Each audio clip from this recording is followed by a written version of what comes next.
Hello everyone, I welcome you all to the next lecture. और बच्चों, अभी तक के जितने हमने लेक्चर्स देखे हैं उसमें हमने पूरा का पूरा लोगैरिथम अच्छे से कर लिया है, इनइक्वालिटीज पढ़ ली हैं, लोगैरिथमिक इनइक्वालिटीज पढ़ ली हैं। और आज के लेक्चर में बच्चों हमें पढ़ना है मॉड्यूलस फंक्शन।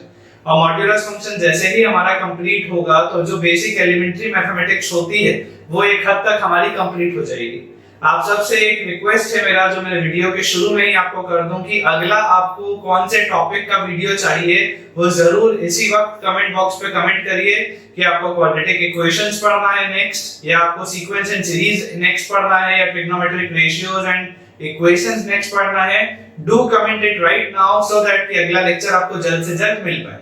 आज के लेक्चर में हम मॉड्यूलस फंक्शन बेसिक क्या होता है वो देखेंगे और उस पे हम कुछ सवाल देखेंगे सो दैट कि मॉड्यूलस फंक्शन हमारा पूरा का पूरा कंसेप्चुअली क्लियर है। मॉड्यूलस फंक्शन के बेटा बारे में मैं आपको बता दूं कि इस बारे में मैंने आपको 2-3 लेक्चर पहले जब हम कंसेप्ट क्लियरिंग क्वेश्चंस देख रहे थे लॉग के, तब भी मैंने आपको बताया था। उसमें मैंने आपको जस्ट एक टच किया था कि मॉड्यूलस फंक्शन होता क्या है। तो आज हम मॉड्यूलस फंक्शन जो देखेंगे वो थोड़ा सा डिटेल में देखेंगे। So without wasting any time let us start with modulus function.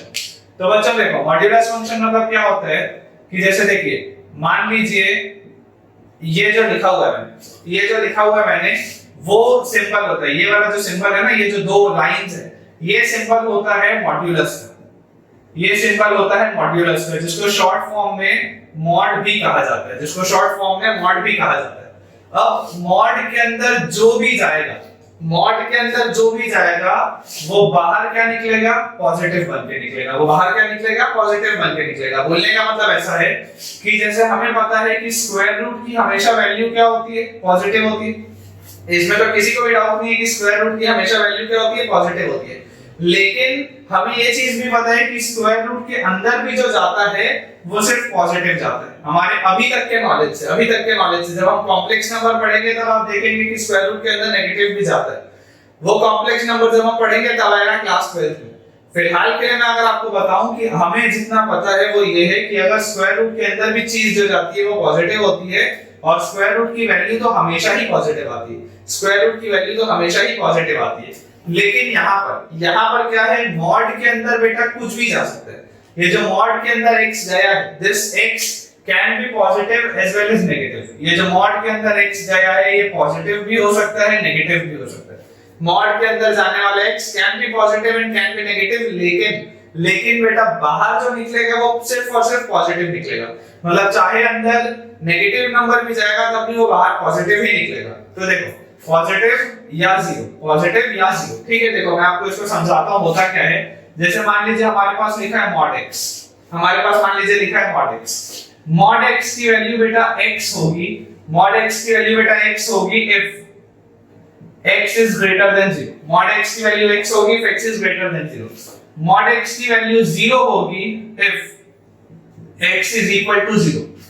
And mod x की वैल्यू -x होगी if x is less than 0। अब इस तीनों का मतलब क्या? इन तीनों चीजों का मतलब क्या, मैं आपको वो चीज समझाता हूं। यहां पर बच्चों आप देखो कि मान लो आप बोलते हो मॉड ऑफ 7। मान लो आपने बोला मॉड ऑफ 7। अब 7 क्या है? 7 पॉजिटिव नंबर है। अगर 7 पॉजिटिव नंबर है तो बाहर भी क्या निकलेगा? 7 ही निकलेगा। 7 ही निकलेगा। अब 7 के अंदर 1 से 100, 2000, 5000 तक आपको जो नंबर रखना है ना, कोई भी आप इसमें रियल नंबर रख सकते हो। अगर वो पॉजिटिव है तो बाहर क्या निकलेगा? पॉजिटिव ही निकलेगा। इमेजिन करो अगर आप बोलते हो मॉड ऑफ 0, तो बाहर क्या निकलेगा? 0 निकलेगा, क्योंकि 0 ना पॉजिटिव है ना नेगेटिव है। 0 जो होता है वो पॉजिटिव और नेगेटिव को अलग अलग करता है। 0 ना पॉजिटिव है ना नेगेटिव। तो अगर हम मॉड के अंदर 0 डालेंगे तो बाहर भी क्या निकलेगा बेटा? 0। लेकिन अगर आप मान लो मॉड के अंदर डाले -7, अगर आपने बेटा मान लो मॉड के अंदर डाला -7, तो मॉड ऑफ -7 क्या होगा? Mod of -7 will be equal to 7, क्योंकि मैंने आपको क्या बताया, मॉड के अंदर कुछ भी जाएगा बाहर तो पॉजिटिव होके ही निकलना पड़ेगा। मतलब ये है कि जब आपने मॉड ऑफ -7 डाला तो मैंने आपको क्या बताया था? देखो, मॉड ऑफ x -x बन के निकलता है if x is less than 0। यहाँ पर x की वैल्यू क्या है? यहाँ पर x की वैल्यू है बेटा -7। ध्यान से देखो, यहाँ पर x की वैल्यू है -7, तो बाहर बन के क्या निकलेगा? -x, मतलब माइनस ऑफ -7। माइनस एक्स मतलब माइनस ऑफ -7 और इसकी वैल्यू क्या होती है, इसकी वैल्यू होती है 7। बोलने का मेरा मतलब बेटा सिंपल सा है कि मॉड के अंदर कुछ भी गया तो बाहर निकला हमेशा और हमेशा पॉजिटिव। अगर हमें इतनी चीजें क्लियर है तो अब बेटा हम कुछ मॉड्यूलस की प्रॉपर्टीज देखेंगे और उस प्रॉपर्टीज को समझने के बाद हम मॉड्यूलस के कुछ क्वेश्चंस देखेंगे और क्वेश्चंस को भी सॉल्व करने का मैं आपको एक अचूक तरीका बताऊंगा और उस तरीके से आप देखेंगे कि आपका कभी भी मॉड्यूलस का सवाल गलत नहीं हो पाएगा। ठीक है, तो जल्दी से आप बेटा इतना नोट डाउन करो और उसके बाद अब हम देखेंगे मॉड्यूलस की कुछ प्रॉपर्टीज। ठीक है बेटा, तो देखिए आप यहाँ पे देख सकते हैं कि मैंने मॉड्यूलस की कुछ प्रॉपर्टीज आपके सामने लिखी हुई हैं और अब हम एक एक करके इन सारी की सारी प्रॉपर्टीज को डिस्कस करते हैं। ठीक है, जैसे आप इमेजिन करो पहला जो प्रॉपर्टी है बेटा वो लिखा हुआ है मॉड ए बी, ए और बी आपस में मल्टीप्लाई हो रहे हैं, mod of A B is equals to mod A into mod B. अब इसका क्या मतलब है, इसका बेटा ये मतलब है मान लो अगर a की वैल्यू पॉजिटिव नंबर 7 है और मान लो b की वैल्यू पॉजिटिव नंबर 2, मान लो a की वैल्यू पॉजिटिव नंबर 7 और b की वैल्यू भी पॉजिटिव नंबर 2 है, तो मॉड ऑफ 7 into 2 कितना होगा, मॉड ऑफ 7 into 2 होगा बेटा मॉड ऑफ 14। ठीक है, और इधर बताओ क्या आ जाएगा, mod a into mod b, मतलब ये आ जाएगा मॉड 7 into मॉड 2, तो ये भी आ जाएगा कितना 14, मॉड ऑफ 14 भी 14 होता है और ये भी 14 आ गया। मान लो अगर बेटा दोनों में से कोई भी एक नेगेटिव, अगर दोनों में से कोई भी एक नेगेटिव है, मान लेते हैं चलो a की वैल्यू -7, अगर a की वैल्यू बेटा -7 होगी तो मुझे बताओ मॉड ऑफ ab क्या आ जाएगा, मॉड ऑफ ab आ जाएगा बेटा मॉड ऑफ -14 और मॉड ऑफ -14 मुझे पता है कितना होता है 14 होता है। और यहां पर आप देखो mod of a into b, तो mod of a into b में आ जाएगा मॉड ऑफ -7 into 2, तो मॉड ऑफ -7 क्या होगा 7 और मॉड ऑफ 2 क्या होगा 2, तो 7 into 2 आ जाएगा 14।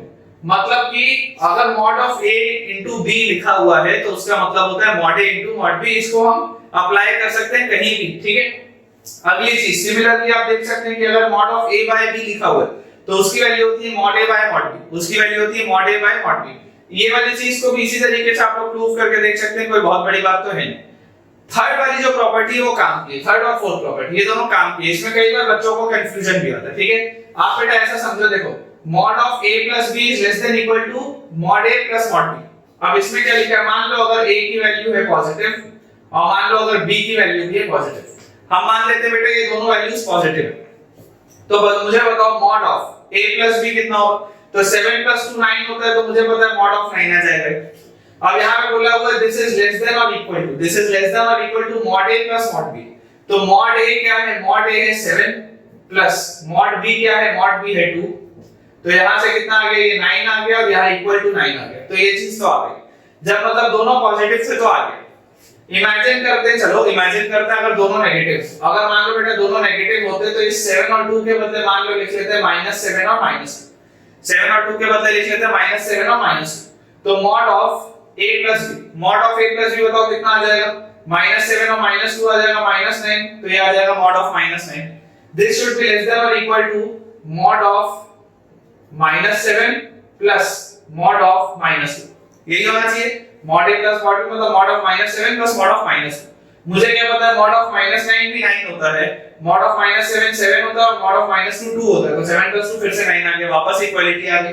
तो देखिए यहाँ पे क्या लिखा हुआ है, equality holds if, equality holds if, ये दोनों ही सिचुएशन में equality holds if a into b is greater than or equal to 0। आप यहाँ से ये समझो अगर दोनों पॉजिटिव हो या दोनों ही नेगेटिव हो, दोनों का प्रोडक्ट हमेशा क्या होगा, दोनों का प्रोडक्ट तो 0 से बड़ा है।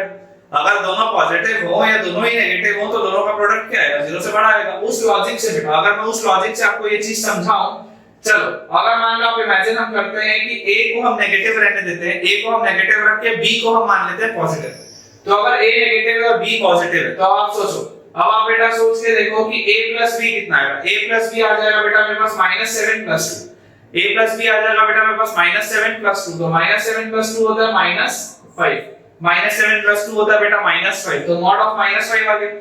This should be less than or equal to mod of -7 और mod of 2, this should be less than or equal to mod of -7 और mod of 2। अब देखो mod of -7 क्या है 7 है और mod of 2 क्या है 2 है, तो यहाँ तो जो 9 लिखा है RHS में वो सही है, पर LHS में क्या आ गया, LHS में बेटा आ गया हमारे पास 5 और हमें पता है 5 is less than 9, हमें पता है 5 is less than 9, तो ये जो आपके पास लिखा हुआ है कंडीशन ये बिल्कुल सही है। ये बिल्कुल सही है, ये इंपॉर्टेंट है, इसको हमें ध्यान भी रखना है, ये इंपॉर्टेंट है, इसको हमें ध्यान भी रखना है कि mod of a plus b जो होता है वो हमेशा और हमेशा बेटा छोटा होता है या बराबर होता है mod a plus mod b के। ठीक है, ये बराबर सिर्फ और सिर्फ तब आएगा जब जो प्रोडक्ट है दोनों का a into b अगर वो 0 से बड़ा है, अगर प्रोडक्ट 0 से बड़ा है सिर्फ और सिर्फ तब यहाँ पे इक्वालिटी आएगी, अदरवाइज बेटा mod of a plus b हमेशा और हमेशा छोटा होगा mod a plus mod b से। काफी इंपॉर्टेंट रिजल्ट है, आपको याद रखना है। ठीक है, आपको याद रखना, आप ये चीज भी देख सकते हैं जिस तरीके से हमने किया है। अगली बेटा चीज लिखी है mod of a minus b is always greater than or equal to mod a minus mod b। mod of a minus b is always greater than or equal to mod a minus mod b। यहीं पर हम इसी example से करने की कोशिश करते हैं। देखिए a को अगर मान लेता हूं मैं 7 और b को मान लेता हूं 2, ठीक है, तो मुझे बताओ 7 2 कितना होगा? 7 2 होगा 5, 7 2 होगा 5, तो mod of a minus b तो कितना आ गया? 5 आ गया, mod 5। this should be अब देखो आपके पास mod a क्या है? mod a तो बेटा लिखा हुआ है 7 और mod b क्या है? mod b बेटा हमारे पास लिखा हुआ है 2 और बीच में क्या लिखा है? -10। तो ये ठीक है। अब आप मुझे बताओ बेटा, अब आप मुझे ये बताओ कि 7 2 कितना होता है? mod 7 7 है, mod 2 2 है, तो 7 2 होता है 5, 7 2 होता है 5 और यहाँ पे भी क्या था? mod 5, तो यहाँ पे दोनों इक्वल आ गए, यहाँ पे दोनों इक्वल आ गए। दोनों इक्वल क्यों आए? क्योंकि ये जो प्रोडक्ट है a into b देखो 0 से बड़ा है, जो प्रोडक्ट है वो 0 से बड़ा है। तो बोलने का मतलब क्या है? बोलने का मतलब ये है कि अगर दोनों नंबर सेम साइन के होंगे, अगर a और b दोनों ही पॉजिटिव हैं या अगर a और b दोनों ही नेगेटिव हैं, वैसी वाली सिचुएशन में क्या होगा बेटा? इक्वालिटी आ जाएगी कि mod of a minus b will be equal to mod a minus mod b, mod of a minus b will be equal to mod a minus mod b। But अगर मान लो बेटा कोई भी एक नेगेटिव या मैं ऐसा बोलूं कि a into b का जो प्रोडक्ट है वो less than 0, a into b का अगर प्रोडक्ट लेस देन 0 है तो देखो mod of a minus b जब मैं करूंगा तो बोलो क्या आएगा? -7 -2 कितना होता है? -9 होता है, तो mod of आ गया यहाँ तो -9 और इसके बाद देखो क्या लिखा है? mod a minus mod b, तो mod of -7 minus mod of 2, तो mod of -7 कितना होता है? 7 होता है, mod of 2 कितना होता है? 2 होता है, 7 में से 2 गए, RHS में तो 5 जो लिखा है वो सही है, पर अगर मैं LHS देखूं तो mod of -9 क्या होगा? 9 होगा, 9 is greater than 5। तो यहां से हमें क्या चीज समझ में आती है कि आपके पास बेटा जो mod of a minus b will always be greater than equal to mod a minus mod b और mod of a plus b जो है this will be always less than or equal to mod a plus mod b। Equality सिर्फ और सिर्फ ये दोनों ही situation में तब आएगी जब a और b दोनों सेम साइन के होंगे, अगर दोनों पॉजिटिव हैं तब भी, अगर दोनों नेगेटिव हैं तब भी। बहुत इंपॉर्टेंट रिजल्ट है, आपको बिल्कुल ध्यान रखना है, आप किसी कीमत पे बेटा ये अफोर्ड नहीं कर सकते भूलने का। चलो अगला उसके बाद रिजल्ट है if a is greater than 0। अगर हम मान लें कि a की वैल्यू 0 से बड़ी है या अगर मैं ऐसा मानूं कि a की वैल्यू पॉजिटिव नंबर है, अगर mod x की वैल्यू a होगी, अगर mod x की वैल्यू a होगी तो x की वैल्यू बेटा प्लस माइनस a हो सकती है। क्या मतलब है कि mod of 7 भी 7 होता है और mod of -7 भी 7 होता है। तो बोलने का ये मतलब है कि अगर mod of x की वैल्यू a, अगर mod of x की वैल्यू a है तो इस x की जगह पे अगर मैं प्लस a रखूंगा तब भी a आंसर आएगा, इस x की जगह पे मैं माइनस a रखूंगा तब भी a आंसर आएगा, क्योंकि a को हमने क्या माना है? a को हमने ऑलरेडी अभी पॉजिटिव बोल दिया, a को हमने ऑलरेडी पॉजिटिव बोल दिया। तो अगर a मेरा पॉजिटिव नंबर है, अगर a मेरा पॉजिटिव नंबर है तो अगर यहाँ पर मैं a रखूंगा तब भी आंसर a आएगा, अगर मैं यहाँ पे माइनस a रखूंगा तब भी आंसर a आएगा। ठीक है, तो ये तो हो गया पहला रिजल्ट कि x की वैल्यू प्लस माइनस है, दोनों हो सकते हैं। अगला रिजल्ट है बेटा mod x is equal to -a। अब आप सोच के देखो a क्या था? पॉजिटिव नंबर था, पॉजिटिव नंबर के आगे माइनस साइन लगा दिया मतलब नेगेटिव नंबर हो गए। अब तुम्हें बोला जा रहा है mod की वैल्यू नेगेटिव नंबर के बराबर है, तो मैंने तुमको डेफिनेशन में क्या बताया कि mod ऐसा फंक्शन है कि इसके अंदर कुछ भी आएगा तो बाहर पॉजिटिव बन के निकलेगा, कुछ भी आएगा तो बाहर पॉजिटिव बन के निकलेगा। तो mod x की वैल्यू कभी भी नेगेटिव, mod x की वैल्यू कभी भी नेगेटिव नहीं हो सकती, है ना? mod x की वैल्यू कभी भी नेगेटिव नहीं हो सकती। इस पे मैथमेटिक्स का एक बहुत अच्छा जोक भी होता है कि हमेशा आपको मॉड की तरह बिहेव करना चाहिए या हमेशा आपको पॉजिटिव रहना चाहिए, हमेशा आपको पॉजिटिव रहना चाहिए, तभी उम्मीद है सिलेक्शन की। अगर नेगेटिव सोचोगे तो नहीं काम चलेगा, इसलिए ऑलवेज बी लाइक मॉड, इसको याद रखना। ये मैथमेटिशियन इस तरीके का जोक मारते रहते हैं, ठीक है? Always be like mod. चलो अगला जो हमारे पास लिखा हुआ है बेटा वो है mod x is greater than a।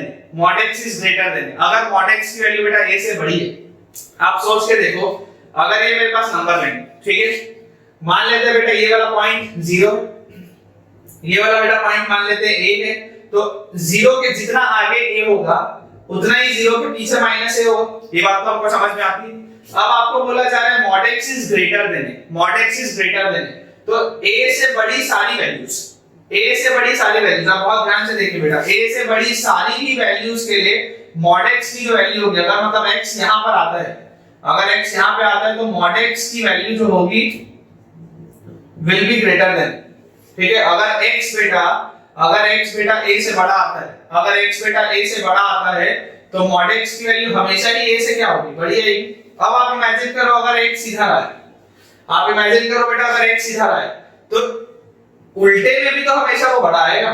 सोच के देखो, अगर मान लो मैं a की वैल्यू बोल देता हूं, मान लो 5, a की वैल्यू बेटा मान लो मैं बोल देता हूं 5, तो यहां पर रख लिया 5 और यहां पर रख लिया -5।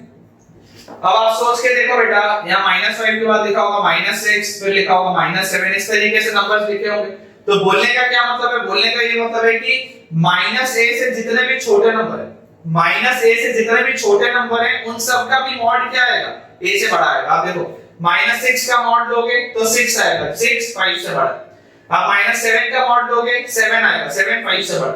आप -8 लोगे, -8 का मॉड आएगा 8, 8 भी 5 से बड़ा।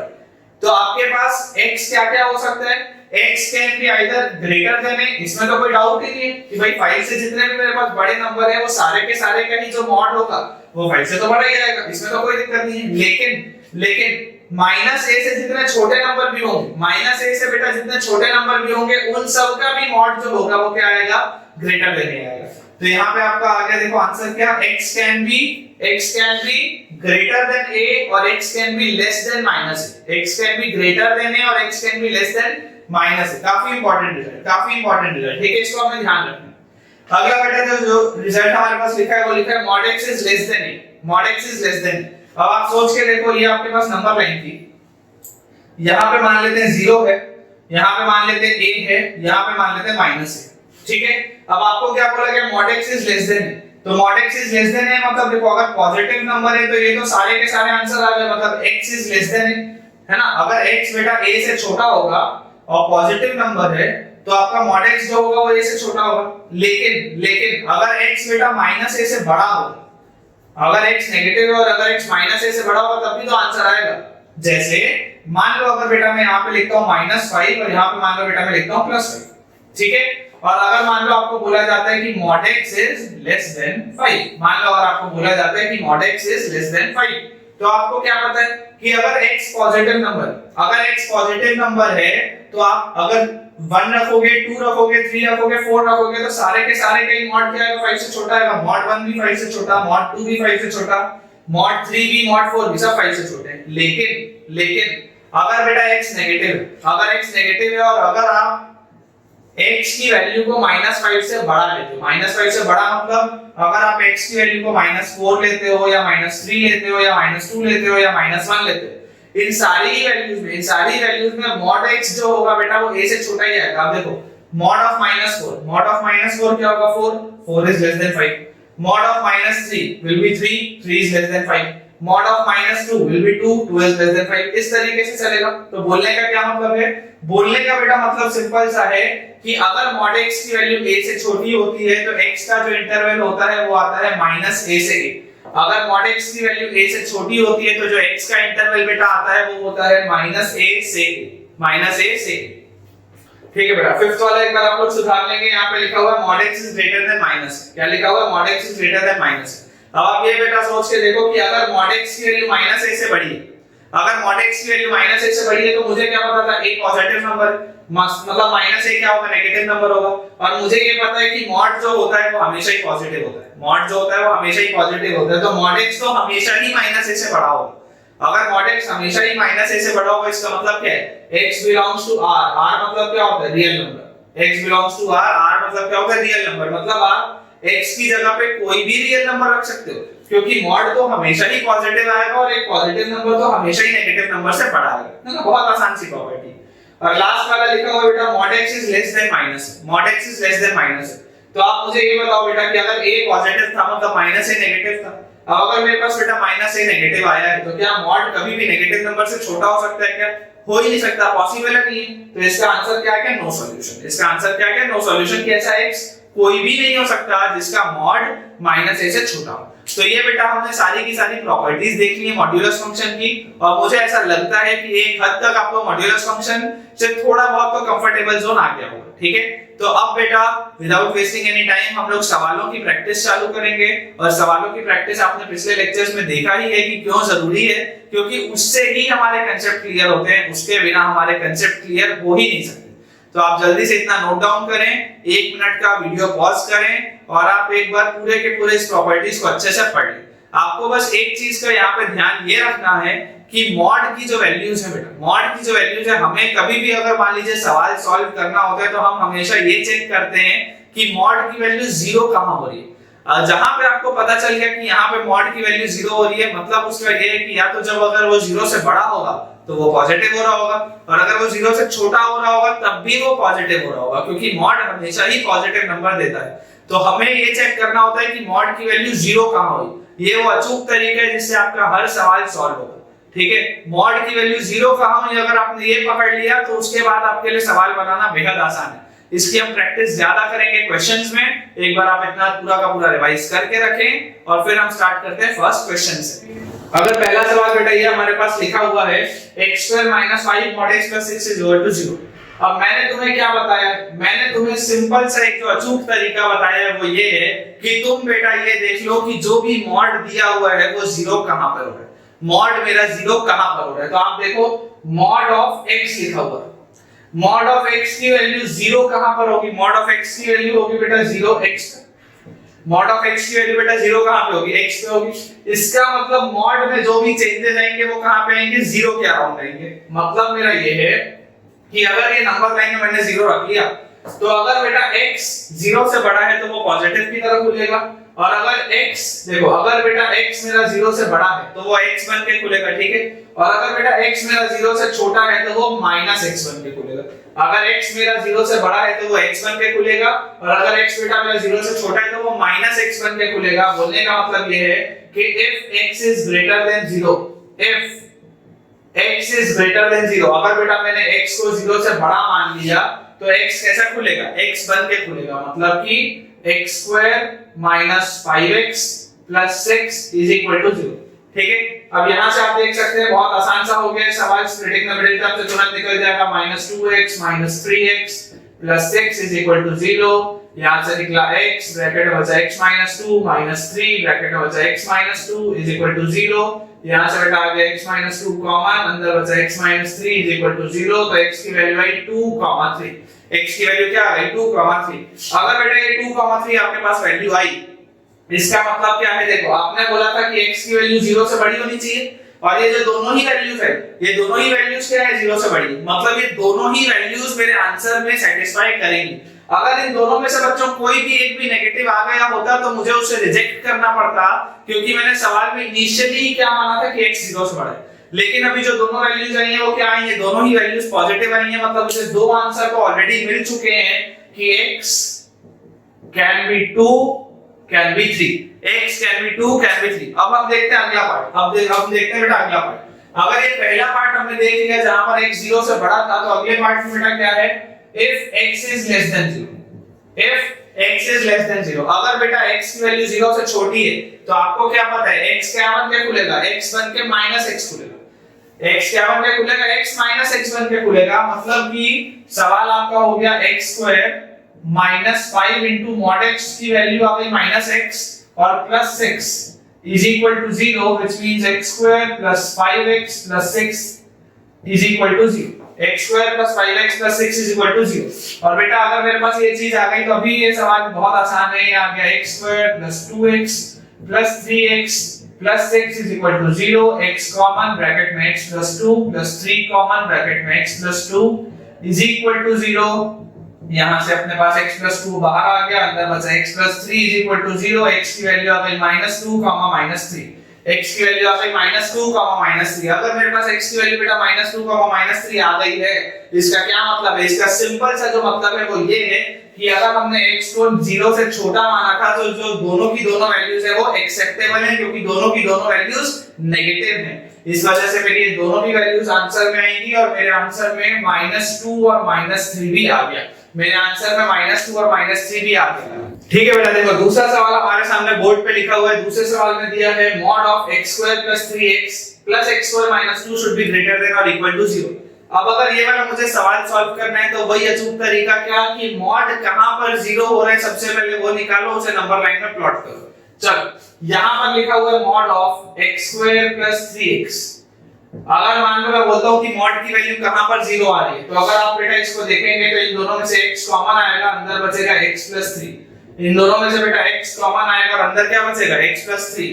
इसका क्या मतलब है बेटा, इसका क्या मतलब है, यहां मॉड नहीं लगाते, इसका क्या मतलब है कि x की वैल्यू कहां पे 0 आ रही होगी, x की वैल्यू तो -3 पे 0 आएगी और x की वैल्यू 0 पे 0 आएगी। x की वैल्यू -3 पे 0 आएगी और x की वैल्यू 0 पे 0 आएगी। इसका मतलब बताओ अब क्या है। इसका मतलब बेटा ये है कि जब आप, अच्छा आप मुझे ऐसा बताओ, चलो इस सवाल को मैं ऐसा लिख लेता हूं सबसे पहले तो कि ये जो हमारे पास लिखा हुआ है, आपको मैंने एक प्रॉपर्टी बताई थी कि mod of AB = mod A * mod B। mod of AB = mod A * mod B। क्या इसको मैं ऐसा लिख सकता हूं, mod of x² + 3x को, या इस चीज को mod x * mod of x + 3, वही चीज है, एक ही बात है, plus x² - 2 is greater than equal to 0। ऐसा लिखा जा सकता है। अब आप मुझे बेटा नंबर लाइन देख के बताओ कि जब x की वैल्यू 0 से बड़ी होगी, जब x की वैल्यू 0 से बड़ी होगी तो मुझे बताओ x क्या बन के खुलेगा, x तो x बन के खुलेगा और x + 3 क्या बन के खुलेगा, x + 3 भी x + 3 बन के खुलेगा, क्योंकि दोनों ही पॉजिटिव है। अब आप बेटा मुझे ये बताओ कि जब x की वैल्यू -3 और 0 से बीच में, जब x की वैल्यू -3 और 0 के बीच में, तब क्या होगा, जब -3 और 0 के बीच में होगा बेटा, तो ये जो x है, इस x को क्या बनना पड़ेगा, इस x को बनना पड़ेगा -x, इस x को बनना पड़ेगा -x। क्यों, क्योंकि वो छोटा हो गया 0 से। और x + 3 जो है, x + 3 अभी भी पॉजिटिव आएगा क्योंकि ये -3 और 0 के बीच में चल रहा है, तो x + 3 जो है वो x + 3 बन के ही खुलेगा। और आखिरी वाला अगर बेटा मैं केस देखूं तो अगर x की वैल्यू -3 से भी छोटी हो गई तो ये वाला mod x तो -x ही बना, लेकिन ये वाला x + 3 भी क्या बन गया, माइनस टाइम्स ऑफ x + 3। क्या बन गया, माइनस टाइम्स ऑफ x + 3। ये आपका बेटा कांसेप्ट है, ये आपका कांसेप्ट है। अगर आप ऐसे सवाल बनाएंगे तो आपको कभी भी कोई इसमें दिक्कत आनी ही नहीं है। मॉडल तरीका वही है बेटा, धीरे धीरे सीखना है लेकिन अच्छे से सीखना है। चलो अगर मान लो हम इसे सॉल्व करना चालू करें तो पहला केस है if x is greater than 0। अगर x की वैल्यू यदि 0 से बड़ी है तो दोनों पॉजिटिव खुल रहे हैं, मतलब ये आ गया x * x + 3 plus x² - 2 should be greater than or equal to 0। यहां से हम लिख सकते हैं इसको x² + 3x plus x² - 2 should be greater than or equal to 0। x² और x² हो गया बेटा 2x² plus 3x minus 2 should be greater than or equal to 0। क्या ये फैक्टराइज होगा, तो मुझे लगता है हो जाएगा। तो इसे हम लिख सकते हैं 2x² plus 4x minus x, ये आ गया 3x, इसका प्रोडक्ट -4, ये भी -4, फैक्टराइज हो जाएगा बिल्कुल ये। तो यहाँ से 2 कॉमन, या ऐसा लिखते हैं यहाँ से बेटा 2x कॉमन, अंदर बचा x plus 2 minus 1 कॉमन, अंदर बचा x plus 2 greater than or equal to 0। तो यहाँ से आगे बेटा x plus 2 times 2x minus 1 is greater than or equal to 0। Number line जैसी बनाएंगे तो बताओ, यहाँ पे है -2, यहाँ पर है हाफ, इन्हीं पे दोनों जीरो जाएंगे, -2 और हाफ पे। This is positive, this is negative, this is positive. x की क्या value I, x belongs to -infinity से क्लोज ब्रैकेट 2, क्योंकि इक्वालिटी का साइन है, यूनियन क्लोज ब्रैकेट हाफ से इंफिनिटी। क्या ये आंसर आना चाहिए? लेकिन आप बेटा यहाँ पे ये देखो कि यहाँ पर आपने क्या कंडीशन मानी थी, आपने बेटा कंडीशन मानी थी कि x की वैल्यू 0 से बड़ी होनी चाहिए। आपने बेटा कंडीशन मानी थी कि x की वैल्यू 0 से बड़ी होनी चाहिए, और यहाँ पर आपके पास क्या आ रहा है, सॉरी यहाँ पे -2 आएगा, है ना, ये -2 होगा, माइनस इंफिनिटी से -2 यूनियन हाफ से इंफिनिटी। अब हमारे पास बेटा कंडीशन क्या थी कि x की वैल्यू 0 से बड़ी होनी चाहिए। अगर x की वैल्यू 0 से बड़ी होनी चाहिए तो मुझे बताओ कि यहाँ पर ये वाला जो हिस्सा है इसको तो रिजेक्ट करना पड़ेगा, ये वाले पूरे हिस्से को तो रिजेक्ट करना पड़ेगा। मतलब इस केस के हिसाब से आंसर क्या आ गया, इस केस के हिसाब से बेटा मेरे पास आंसर आ जाएगा x belongs to, अगर x अगर ग्रेटर देन 0 है तो मेरे पास इस केस से आंसर आएगा x belongs to close bracket half से infinity, x belongs to close bracket half से इंफिनिटी। अगर ये केस 1 हमारा हो गया, अगर ये केस 1 हमारा हो गया बेटा, अब हमें करना है केस 2। अब हमें करना है केस 2। अगर x अभी तक हमने माना था 0 से बड़ा, अब हम मानते हैं if x जो है वो 0 से छोटा है लेकिन -3 से बड़ा है। x जो है वो 0 से छोटा है लेकिन -3 से बड़ा है। तो अगर हम बेटा इसे सॉल्व करें तो आप ध्यान से बिल्कुल देखिए, यहां पर x तो -x बन के खुलेगा लेकिन x + 3 वैसे का वैसे ही खुलेगा, तो ये आ जाएगा -x times x + 3 plus x² - 2 should be greater than और इक्वल टू 0। और यहां से अगर हम इसे देखेंगे तो आप बेटा देख सकते हैं कि ये आ जाएगा -x² - 3x और फिर आ जाएगा बेटा +x² - 2 should be greater than और इक्वल टू 0। ये x² और -x² कट गया तो -3x - 2 should be greater than और इक्वल टू 0। माइनस साइन बाहर निकाल लेते हैं, ये आ गया 3x + 2 should be greater than और इक्वल टू 0। दोनों साइड अगर मैं -1 से मल्टीप्लाई कर दूंगा तो इक्वालिटी का साइन रिवर्स हो जाएगा, तो ये आ जाएगा 3x + 2 इज लेस देन और इक्वल टू 0। जैसे ही आप बेटा इक्वालिटी देखेंगे ये पॉइंट आ जाएगा क्या, ये पॉइंट आ जाएगा -2/3। -2/3 this is positive, this is negative. और आपको क्या बोला गया, आपको बोला गया लेस देन 0, तो आप बोलेंगे x बिलोंग्स टू -इंफिनिटी से क्लोज ब्रैकेट -2/3, -इंफिनिटी से क्लोज ब्रैकेट -2/3। और हमें क्या पता बेटा x किस रेंज में था, हमें बेटा पता है कि x की जो वैल्यूज थी वो थी कितनी, -3 से 0 के बीच में। x की जो वैल्यूज थी वो थी कितनी, -3 से 0 के बीच में। मतलब यहां से मेरे पास क्या आंसर आ जाएगा बेटा, यहां से मेरे पास आंसर आ जाएगा फाइनल। अगर हम दूसरे पेन से इसको लिख लेते हैं, this will be x belongs to, क्योंकि -3 से 0 के बीच में था तो -3 से लेकर के -2/3 तक, -3 से लेकर के -2/3 तक, और यहां पर लग जाएगा क्लोज ब्रैकेट, यहां पर लग जाएगा क्लोज ब्रैकेट। एक बार हमें बेटा यहाँ पे जो एंडिंग पॉइंट्स हैं उनको मैं लास्ट में एक बार चेक करूंगा, उसके बाद से फिर मैं इक्वालिटीज या ब्रैकेट्स को चेंज करूंगा। जो लास्ट वाले एंड पॉइंट्स हैं उन्हें मैं आखिरी में एक बार चेक करूंगा। सबसे पहले हम केस 3 भी बना लेते हैं, केस 3 भी हम एक बार बना लेते हैं। देखिए केस 3 में लिखा हुआ है अगर x की वैल्यू -3 से छोटी, if x is less than -3, अगर बेटा -3 से छोटा होगा तो दोनों ही क्या बनेंगे, नेगेटिव। अगर दोनों नेगेटिव बनेंगे तो ये खुलेगा -x, ये खुलेगा -(x - 3), ठीक है ना, -(x - 3), और उसके बाद +x² - 2, +x² - 2 should be greater than or equal to 0।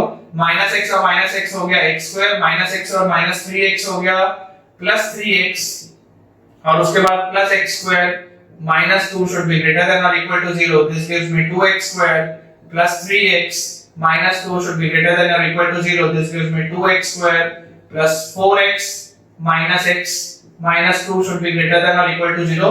क्या ये वही चीज बन गई जो यहाँ पे थी? यहाँ पर आप देखिए जब दोनों पॉजिटिव खुले थे और जब दोनों नेगेटिव खुले तो यहाँ पे देखिए क्या आ जाएगा, 2x² + 3x - 2। ये यही वाली चीज है, इसे वापस से बेटा लिखने का कोई सेंस नहीं है। यहाँ पे देखिए क्या था, 2x² + 3x - 2 is greater than or equal to 0। यहाँ पे भी वही है, 2x² + 3x - 2 is greater than or equal to 0।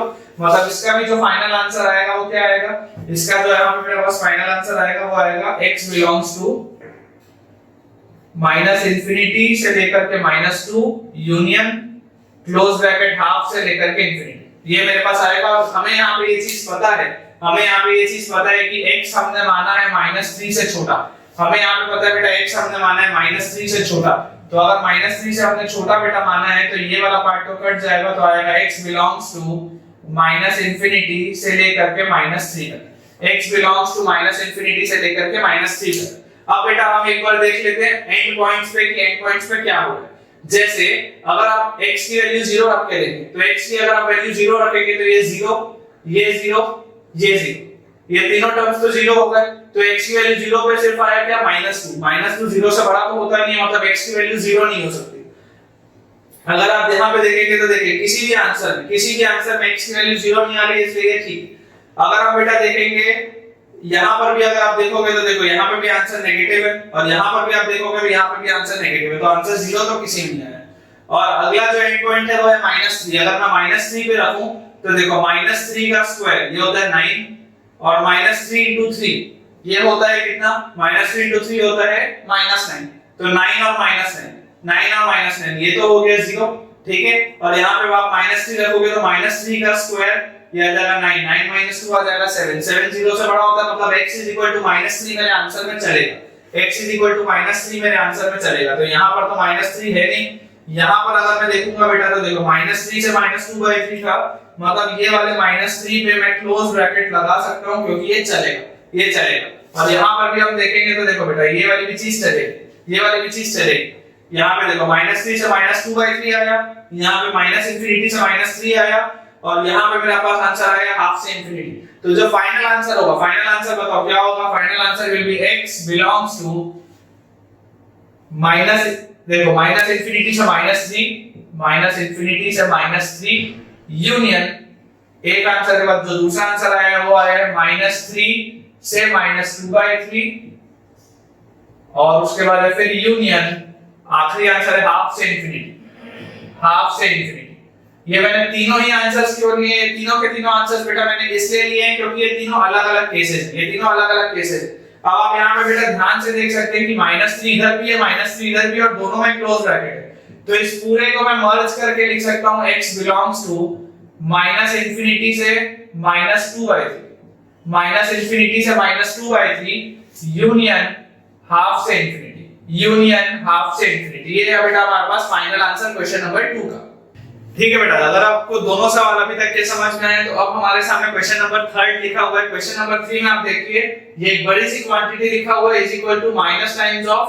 अगर आप ध्यान से सवाल देखेंगे तो बेटा आपको दिखेगा कि जो यहाँ मॉड्यूलस के अंदर लिखा था वही यहाँ पे मॉड्यूलस के बाहर लिखा है, जो यहाँ पे मॉड्यूलस के अंदर लिखा था वही चीज यहाँ पे मॉड्यूलस के बाहर लिखी हुई है। इसका मतलब क्या ये कुछ इस तरीके की चीज आपको दिख रही है कि mod of x is equal to -x। ध्यान से देखिए, अगर इस पूरी चीज को, अंदर वाली पूरी चीज को अगर मैं कैपिटल X मानूं तो mod of x is equal to क्या -x दिख रहा है? देखिए ऊपर लिखा हुआ है x2 -8x + 12, यहाँ पे लिखा हुआ है x2 -8x + 12, और यहाँ पे देखिए बेटा लिखा हुआ है x2 10x + 21, यहाँ पे भी लिखा हुआ है x2 10x + 21। तो बोलने का क्या मतलब है कि अगर ये मॉड ऑफ x की वैल्यू -x के बराबर है तो ये हमने बेसिक प्रॉपर्टी देखी है कि मॉड x की वैल्यू -x के बराबर कब होती है? मॉड x की वैल्यू -x के बराबर होती है when x is less than 0, when x is less than 0। मतलब कि हमें इसको अगर सॉल्व करना है, हमें इसको अगर बेटा सॉल्व करना है तो सबसे पहले हम क्या मान सकते हैं कि x की वैल्यू हम 0 से छोटी मान सकते हैं, तभी तो मॉड x की वैल्यू -x बन के निकलेगा। भाई मॉड x पूरा का पूरा -x बन के कब निकलेगा? जब x की वैल्यू 0 से छोटी होगी। तो जब मान लीजिए मैं इसे सॉल्व करूं, ये बहुत बढ़िया सवाल है बेटा, बहुत बढ़िया सवाल है। आप देखिए मस्त प्रॉपर्टी का इसमें यूज आया है। जब x की वैल्यू 0 से छोटी होगी या इस पूरे के पूरी चीज है ना, इस पूरी की पूरी चीज की अगर मैं बोलूं वैल्यू 0 से छोटी है तो देखिए आप यहां पे लिख सकते हैं कि x2 -8x + 12 upon x2 -10x + 21। ये पूरी चीज शुड बी लेस देन और इक्वल टू 0, है ना। इक्वालिटी में अपन लगा सकते हैं, उसमें कोई दिक्कत नहीं है, क्योंकि अगर इक्वल होगा तो मान लीजिए अगर ये पूरा 0 होगा तो ये भी 0 आ जाएगा, कोई इसमें दिक्कत नहीं। अगर ये पूरी चीज की बेटा वैल्यू 0 से छोटी है तभी ये बन के निकलेगा, अदरवाइज नहीं निकलेगा। अब जब हम इसे सॉल्व करेंगे, अब जब बेटा हम इसे सॉल्व करेंगे तो हम यहाँ पर देख सकते हैं कि अगर ऊपर वाला जो मैं देखूं नंबर, तो ऊपर वाला नंबर क्या फैक्टराइज हो सकता है क्या? तो बिल्कुल हो सकता है। x2 -6x -2x + 12 अपॉन नीचे वाला अगर हम नंबर देखें तो यहाँ पर बेटा देखिए 21 लिखा हुआ है, इसको मैं ऐसे लिख सकता हूँ x2 -7x -3x + 21। This should be less than और इक्वल टू 0। अब जब हम इसे आगे देखेंगे तो आप देखेंगे x * x - 6 -2 * x - 6 upon x * x - 7 -3 * x - 7 should be less than or equal to 0। या हम इसे लिख सकते हैं x - 6 times x - 2 upon x - 7 times x - 3 should be less than or equal to 0। अब ये इनइक्वालिटी में हमने ऑलरेडी पढ़ा हुआ है, इसलिए मॉड्यूलस फंक्शन को बाद में मैं पढ़ा रहा हूं। इनइक्वालिटी के अदरवाइज तुमको ये सारे सवाल तो बनते ही नहीं। चलो जैसे हम नंबर लाइन बेटा प्लॉट करेंगे, यहाँ पे 2 है, 6 है, 3 है और 7 है, तो यहाँ लिख लेते हैं 2 3 6 और 7, 2 3 6 और 7। अब जैसे ही बेटा आप इसे सॉल्व करेंगे तो आप देख सकते हैं क्या कि यहाँ पे पॉजिटिव नेगेटिव और पॉजिटिव, और हमें सवाल में क्या बोला गया? लेस देन और इक्वल टू 0। इसका मतलब कि आपका होना चाहिए बेटा x बिलोंग्स टू 2 से 3 यूनियन 6 से 7, 2 से 3 यूनियन 6 से 7। अब क्योंकि यहाँ पर इक्वालिटी लगा हुआ है तो आप न्यूमरेटर में देख लेते हैं, न्यूमरेटर वाले में इक्वालिटी आ सकता है, डिनोमिनेटर में पोल्स में तो इक्वालिटी आ नहीं सकता, नहीं तो फंक्शन अनडिफाइंड हो जाएगा। तो आप देखिए बेटा, जब लेस देन और इक्वल टू 0 अगर आपको बोला गया तो 6 और 2 पे आप क्लोज ब्रैकेट लगा सकते हैं। तो ये वाले 2 पे आ गया क्लोज ब्रैकेट और ये वाले 6 पे भी आ गया क्लोज ब्रैकेट। अब इसका सवाल में अगर ये हमारे पास x का आंसर आया है तो इसका मतलब क्या है? अगर x का बेटा ये आंसर है तो इसका मतलब ये है कि इस पूरे सवाल में आप इनमें कोई भी वैल्यूज डाल दोगे ना तो ये चीज वैलिड हो जाएगी। इस पूरे सवाल में अगर आप इनमें से कोई भी वैल्यू डाल दोगे तो आपका जो चीज है वो वैलिड हो जाएगी। देखो, आप इसको सॉल्व करने का बेटा तरीका ये भी रख सकते थे कि आप एक बार इसमें अलग-अलग कंडीशंस निकालते, जैसा हमने पिछले वाले केस में देखा था कि भाई मॉड कहां-कहां पर 0 होता है। अगर मान लो मैं वो चेक करता कि मैं ऊपर वाले को फैक्टराइज करता, नीचे वाले को फैक्टराइज करता। आप एक बार इतना तो नोट डाउन कर ही लीजिए, फिर मैं आपको बता रहा हूं कि जैसे मान लीजिए अगर मैं सवाल की शुरुआत ऐसे किया होता कि ये पूरे का मॉड लगा हुआ था, तो इस पूरे का अगर मॉड था तो मैंने इसको अगर फैक्टराइज किया होता तो कुछ इस तरीके से किया होता, और फैक्टराइज करने के बाद में नंबर लाइन तुम्हारे सामने बनाता, और नंबर लाइन बनाने के बाद में क्या करता, नंबर लाइन बेटा बनाने के बाद में अलग-अलग सारे के सारे केसेस देखता कि जब x की वैल्यू 7 से बड़ी होगी तो ये सारे पॉजिटिव खुलेंगे, जब x की वैल्यू 6 और 7 के बीच में होगी तो आपके पास सिर्फ और सिर्फ ये वाला जो है, अगर 6 और 7 के बीच में अगर वैल्यू होगी तो ये वाला आपका नेगेटिव खुलेगा, बाकी सब पॉजिटिव खुलेंगे। और इस तरीके से मेरे पास 4-5 केसेस बनते, और चारों पांचों केसेस का मुझे जब मैं सबका आंसर निकाल के बताता तो मेरे पास यही आंसर आता। लेकिन यहाँ पे मेरा काम आसान क्यों हो गया बेटा? यहाँ पे मेरा काम आसान इस वजह से हो गया क्योंकि आपको डायरेक्टली ये प्रॉपर्टी दिख रही है कि mod of capital X is equal to minus x लिखा हुआ है, या इसको मैं और अच्छे से अगर आपको बताऊं तो mod of some function of x, मान लेते हैं अंदर वाला पूरा का पूरा कोई भी एक x का फंक्शन है, is equal to minus times of fx,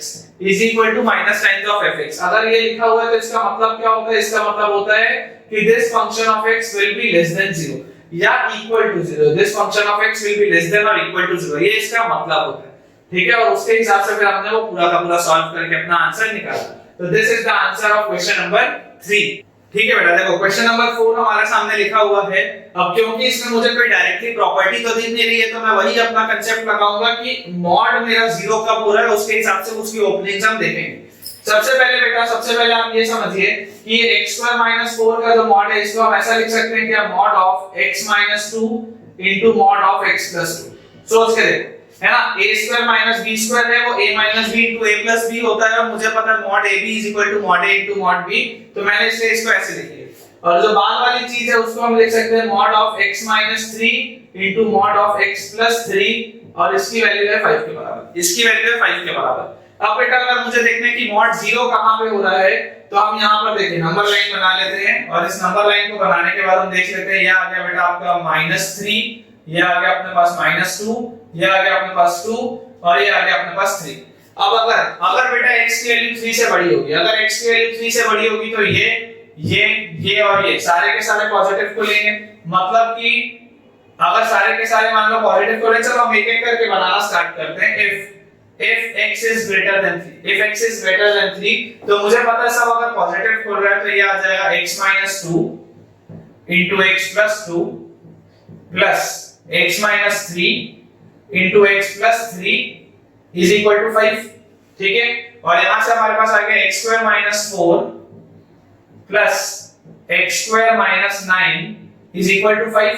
x² - 4 plus x² - 9 is equal to 5, तो यहां से आ गया बेटा 2x² is equal to, ये 5 था, इधर 9 और गया तो कितना हो जाएगा 14, 9 और 5 14, और फिर 4 उधर जाएगा तो हो जाएगा 18। तो यहाँ पे बेटा हमारे पास आ गया 2x² की वैल्यू 18। जैसे ये आ गया तो यहाँ से आ गया x² की वैल्यू 9, और अगर x² की वैल्यू 9 है तो x की वैल्यू आ जाएगी +-3, x की वैल्यू आ जाएगी +-3। और हमें क्या चीज पता है? हमें बेटा ये चीज पता है कि x की वैल्यू को 3 से बड़ा होना चाहिए था। हमें ये चीज पता है कि x की वैल्यू को 3 से बड़ा होना चाहिए था। हम एक बार इसमें ये चीज जरूर देखेंगे कि ये जो एंड पॉइंट्स है इस पे क्या हो रहा है। तो अगर मान लीजिए हमने बोला था x इज ग्रेटर देन 3, तो अगर मैं यहाँ पे मान लो 3 की वैल्यू रख के देखूं, तो क्या होता है? 3 का स्क्वायर होता है 9, अगर 3 का स्क्वायर 9 होता है तो 9 माइनस 4 होता है 5, तो मॉड ऑफ 5 की वैल्यू 5 होती है। और यहाँ पे भी 3 का स्क्वायर होता है 9, 9 माइनस 9 होता है 0, तो mod of 5 plus mod of 0, हाँ तो ये 5 के बराबर आएगा, मतलब x की वैल्यू 3 रखा जा सकता है। अगर x की वैल्यू बेटा 3 रखा जा सकता है तो आप यहाँ पर आप ये समझ लीजिए कि अगर x की वैल्यू +3 और -3 आई है तो यहाँ से -3 तो रिजेक्ट हो जाएगा और जो मेरे पास एक्सेप्टेबल आंसर आएगा वो क्या आएगा, x = 3।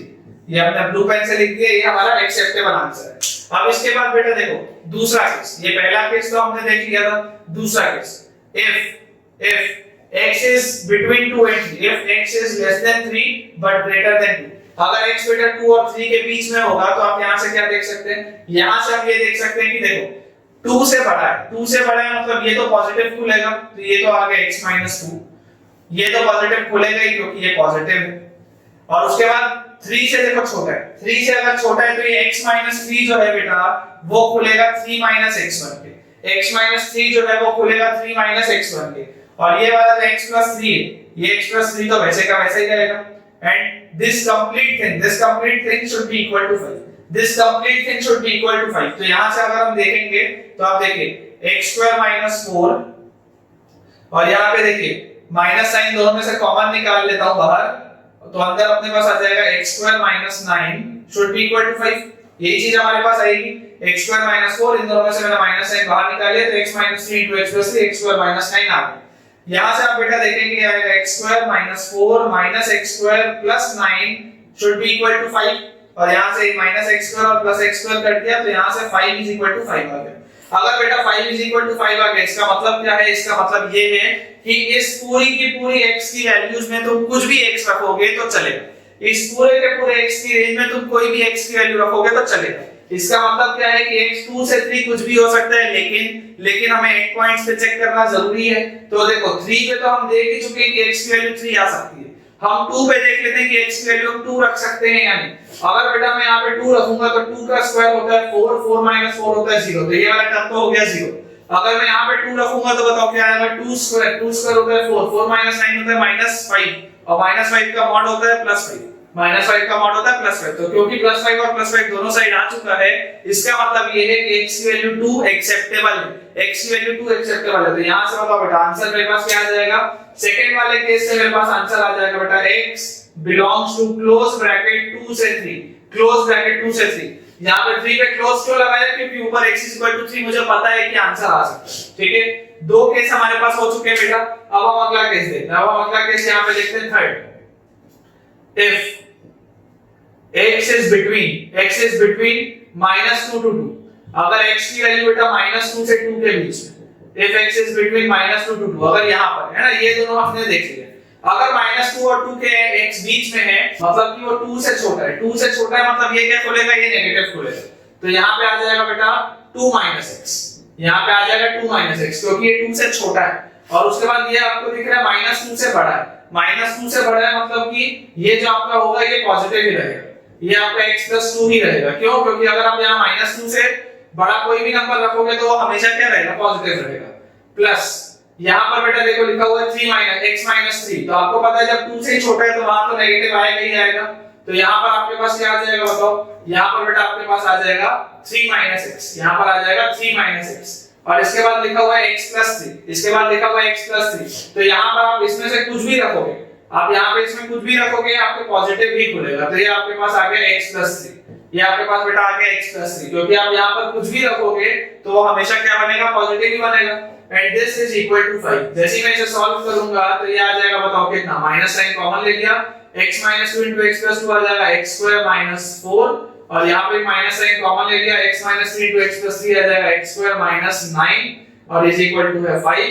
तो यहाँ से हमारे पास आ गया बेटा -x² और -x², -2x² minus of -4 which is +4, minus of -9 is +9, and this is equal to 5, this is equal to 5। तो यहाँ से बेटा हमारे पास हम थोड़ा सा रीअरेंज करके लिख लेते हैं, तो 2x² अगर उधर गया तो 2x² की वैल्यू कितनी आ जाएगी, इसकी बेटा वैल्यू आ जाएगी हमारे पास 8, इसकी हमारे पास बेटा वैल्यू आ जाएगी 8, और जैसे ही हमारे पास इसकी वैल्यू 8 आ गई तो यहाँ से x² की बेटा वैल्यू आ गई हमारे पास 4, which implies x is equal to +- 2,